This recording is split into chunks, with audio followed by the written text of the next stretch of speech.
மத்தியானம் தான் ஸ்நாக்ஸ் சாப்பிட்றீங்களான்னு கேட்டேன். 11 மணிக்கு ஒரு டீயும் ஒரு வடையும் சாப்பிட்றேன்னாரு. அதில் எந்த விதமான பெருசாக மாற்றங்களும் கிடையாது. மதியம் ரெட் ரைஸ் சாப்பாடு சாப்பிட்றாரு. அதில் இறக்கங்கள் கிடையாது. அதே போல் ஈவினிங் ஸ்நாக்ஸ் பார்த்தீங்க அப்படின்னா, ஒன்று வடை இந்த மாதிரி ஏதாவது சாப்பிட்றாரு, காஃபி டீ குடிக்கிறாரு, இல்லாட்டி பிஸ்கட்டோ மிக்சரோ ஏதோ ஒரு ஈவினிங் ஸ்நாக் எடுத்துக்கிறாரு. ஸோ அந்த ஈவினிங் ஸ்நாக் முடிஞ்சோன்னே பார்த்தீங்கன்னா அதே போல் 6 to 8 ஏறிடுது.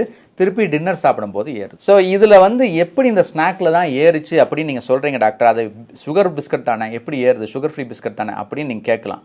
அதுக்கும் வந்து ஒரு விஷயத்தை நான் காட்டுறேன் உங்களுக்கு. அதாவது வந்து இப்போ இந்த நாள் பார்த்தீங்க அப்படின்னா காலையில் கரெக்டாக ஒரு ஸ்பைக் இருக்கும். உங்களுக்கு வந்து பார்த்தீங்கன்னா ஒரு 7 மணி அந்த வாக்கில் ஒரு ஸ்பைக், 6:30 7 மணிக்கு அந்த ஸ்பைக் வருது. ஆனால் ஒரு நாள் மட்டும் பார்த்தீங்கன்னா அந்த ஸ்பைக் இல்லை. அவருக்கு வந்து இந்த சண்டே அன்னைக்கு பார்த்தீங்கன்னா அந்த ஸ்பைக் இல்லை. அன்னைக்கு வந்து பார்த்தீங்கன்னா அவர் பிஸ்கட் சாப்பிடலை. அவர் வெறும் டீ காஃபி மட்டும்தான் சாப்பிட்ருக்காரு. ஸோ பிஸ்கட் சாப்பிடாத அன்னைக்கு அவரோட ஃபாஸ்டிங் சுகர் கம்மியாக இருக்குது. பிஸ்கட் சாப்பிட்டோன்னே சுகர் ஏறுது. இதே இன்னொரு நாளும் நமக்கு வந்து ப்ரூவ் ஆயிருக்கு. ஒரு நாளை வச்சு மட்டும் நான் சொல்லலை.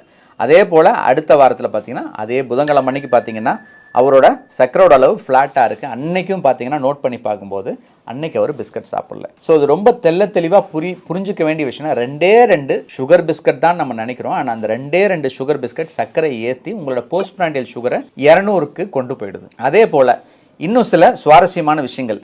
எல்லா நாளுமே அவரோட இதை பார்த்தீங்க அப்படின்னா உங்களோட ஓவரால் கிராஃப் பார்த்தீங்கன்னா நல்லாவே தெரியும். எல்லா நாளுமே அவரோட சர்க்கரையோட அளவு அந்த ஒரு 10-12 மணிலேருந்து சாயங்காலம் 6 மணி வரைக்கும் அவர் சர்க்கரை கட்டுப்பாட்டில் இருக்குது. ஸோ சிறுதானியம் முழுதானியமாக சாப்பிடும்போது எந்த விதமான சர்க்கரை உயர்வும் கிடையாது.